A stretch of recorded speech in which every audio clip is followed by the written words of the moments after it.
मेरी कौम के सिताने वाले। क्या कहता है? आए मेरी कौम के सिताने वाले। लेकिन एलिया डरता नहीं है वहां पे। एलिया और ज्यादा दलेरी से अपने खुदा की नाम की गैरत की खातिर चला उठता है। और क्या कहता है? वो सामने खड़ा होकर कहता है, दूसरा सलातीन पहला बाब उसकी पहली 6 आयत में लिखा है, अखजिया के सामने एलिया खड़ा होता है कि तूने अकरून के देवता बाल-ज़बूब से पूछने को भेजा, क्या इस्राएल में खुदा नहीं? इसलिए तू इस पलंग से उतरने ना पाएगा, बल्कि जरूर ही तू क्या करेगा? मरेगा। और इसी तरह फिर अखियब और एजबल के खिलाफ भी वो खड़ा हो जाता है और उन्हें भी फरमाता है कि तुमने कौम को खुदा के खिलाफ कर दिया, कौम को बुरे रास्तों पर लगा दिया और तूने बुत परस्तों को जो है बुत परस्ती के रास्ते पे कौम को लगा दिया।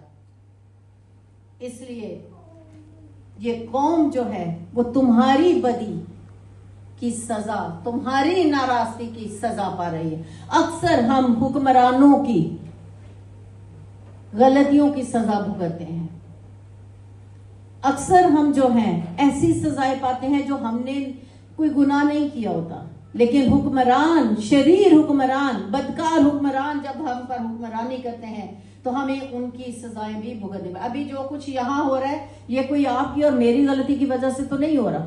ये किनके फैसले हैं? आपस के, हुक्मरानों के। लेकिन क्या है, जो मारे जा रहे हैं, जिनका नुकसान हो रहा है, वो आम लोग हैं। हुक्मरानों के गुनाहों की सजाएं जो है वो पाते हैं।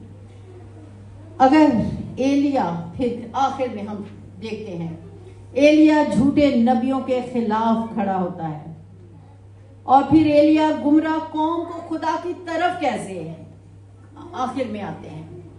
एलिया किस तरह गुमराह कौम को खुदा की तरफ फेरता है। अगर आज मैं और आप गुमराह हैं, अगर आज मेरा और आपका घराना गुमराह है, आज मेरी और आपकी कलीसिया गुमराह है, मेरे और आपके रिश्तेदार गुमराह है, तो एलिया हमारे लिए मशले रहा है। एलिया किस तरह अपनी उस गुमराह कौम को खुदा की तरफ फेरता है। देखिएगा मेरे साथ आप पहला सलातीन 18 बाब उसकी 39वीं आयत। पहला सलातीन 18 बाब 39वीं आयत। अब यहाँ पे हम देखते हैं कि जब सब लोगों ने यह देखा तो मुंह के बल गिरे और कहने लगे, खुदावंद वही खुदा है, खुदावंद वही खुदा है। ये वो कौम थी जो बुत परस्त हो गई थी, ये वो कौम थी जो दूसरे माबूदों के पास जा रही थी। लेकिन एलिया ने ऐसा माहौल बना दिया। एलिया ने सबसे पहले क्या किया है? माहौल ऐसा बनाया है। उसने बैल मंगवा लिए हैं, उसने वहां पे उनको पुकारने का, अपने खुदा को पुकारने, अपने देवताओं को पुकारने का मौका दिया है और साबित किया है कि तुम्हारे खुदा, तुम्हारे देवता मुर्दा हैं। और वहां पे उसी माहौल में वो अपने खुदा को जो है वो पुकारता और कहता है, आए इब्राहिम, इसहाक और याकूब के खुदा, साबित कर दे कि तू ही इस्राएल में खुदा है और जो कुछ आज मैंने कहा है वो सब कुछ मैंने तेरी मर्जी से किया। माहौल बना दिया। आज आप माहौल बनाइए अपने कलीसिया का, अपने घर का, अपने लोगों का, अपने जॉब की जगह पे माहौल बनाइए और लोगों को, कौमों को जो गुमराह हो चुकी हैं उन्हें वापस लेके आइए। ईमानदार जो भटक गए हैं उन ईमानदारों को वापस लेकर आइए। उन्हें खुदा का रास्ता बताइए। उन्हें बताइए कि जिस खुदा की इबादत और प्रस्तिश हम करते हैं वो ही सच्चा खुदा है, वो ही कुदरत वाला खुदा है। उसके अलावा कोई और खुदा है ही नहीं। उसके अलावा कोई और नाम जमीन पर किसी को बख्शा ही नहीं गया। ऐसी कुदरत का मालिक कोई और खुदा है ही नहीं जो वो हमारे लिए जो है वो मशले राह हो सके। और फिर इस सब का, इस फरमाबरदारी का इनाम हम देखते हैं। अगर एलिया ने हुक्म माना है, और हमने वाकया देखा अभी जब तलावत की गई थी तो क्या हो रहा था, वहां पे एलिया भाग रहा था एजबल के डर से। और क्योंकि लिखा है, कलाम में लिखा है, उसका कोई लंबा चौड़ा हमें तारुफ नजर नहीं आता कि वो एलिया जो जलाद के परदेसियों में से था। एलिय्याह तिशबी जलाद के परदेसियों में से।